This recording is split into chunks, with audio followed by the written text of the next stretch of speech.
Welcome to the Greek Ship Corrosion channel. My name is Mariam. I'm a researcher in the field of corrosion and protection of materials. Chapter 5, Section 2. Corrosion of active passive type metals and alloys. 1. Polarization curve for iron in acidic solutions. 2. Polarization curve for iron in non-acidic solutions. 3. Experimental observations on the anodic polarization of iron are discussed in this video. The main references are DC electrochemical test methods, NACE International, and Fundamentals of Electrochemical Corrosion, ASM International. Passive behavior parameters. The passive behavior is characterized by three parameters. 1. The critical current density, I critical, that must be exceeded on an upscan of potential to initiate formation of the passive film. 2. The passivating potential, at which the current density begins to decrease. 3. The magnitude of the current density in the passive condition, IP, and the polarization curve for iron in 1 normal sulfuric acid. The anodic polarization for iron in 1 normal sulfuric acid is shown in the left figure, and the change in potential with time in the right figure. On increasing the potential, a rapid decrease in current density associated with oxide film formation occurs near 450 mV versus SHE, which finally becomes essentially constant at a current density several orders of magnitude lower than the maximum observed at a slightly lower potential. Transpassive region.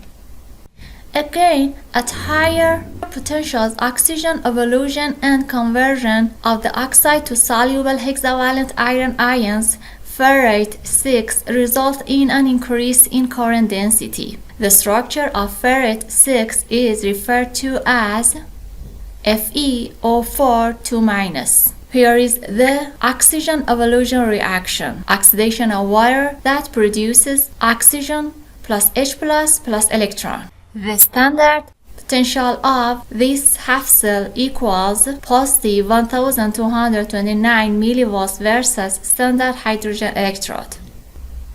Flade potential.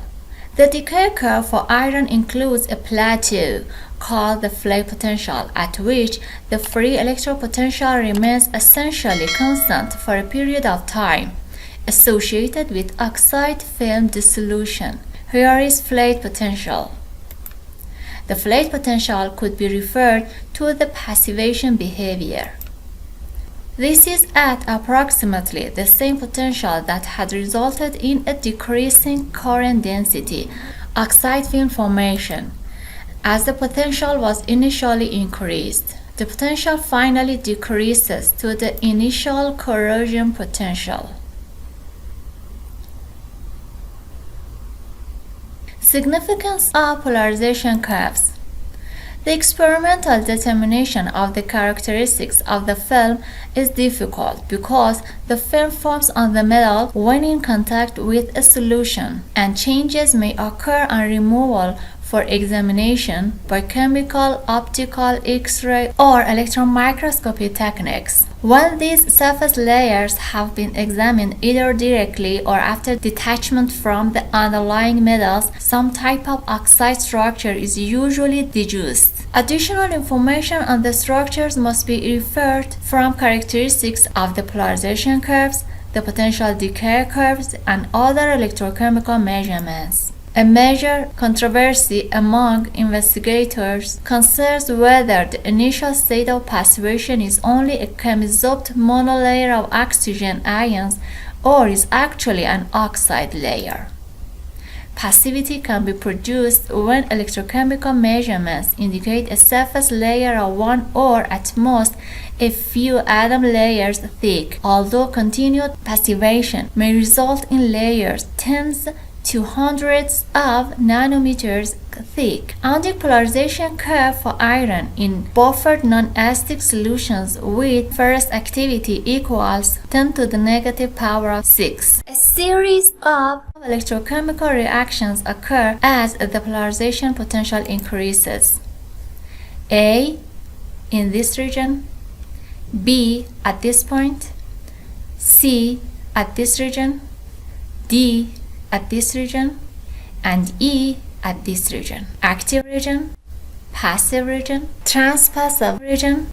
Reactions A to E are considered to be the dominant reactions in the potential ranges identified by the corresponding letters along the polarization curve. The onset of passivity is associated with reaction C, which results in a layer having the sequence of phases shown in the next slide. Sequence of species present from iron substrate to solution of indicated ions. A in the potential range C, here is the sequence A in the potential range C, and B in the potential range D. At the potential range A, Fe produces Fe2 plus 2 electrons.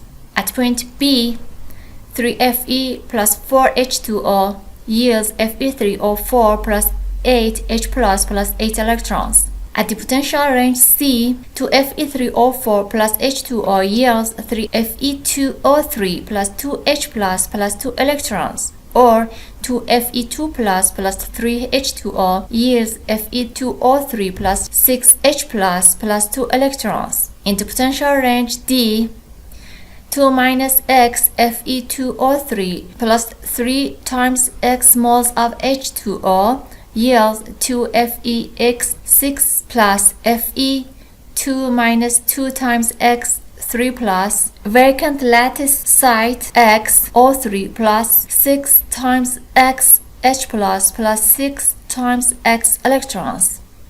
In the potential range E, Fe2O3 plus 5H2O yields 2FeO4 2 minus plus 10H plus 6 electrons. This series of reactions indicate that pH should be a major variable affecting the position of the active-passive polarization curve of iron. Here we have H plus, and here, and here, and here. In this figure, solid lines, solid oxide or oxide-oxide interface, here, here, here, and here, and dashed lines, oxide solution interface, that is here.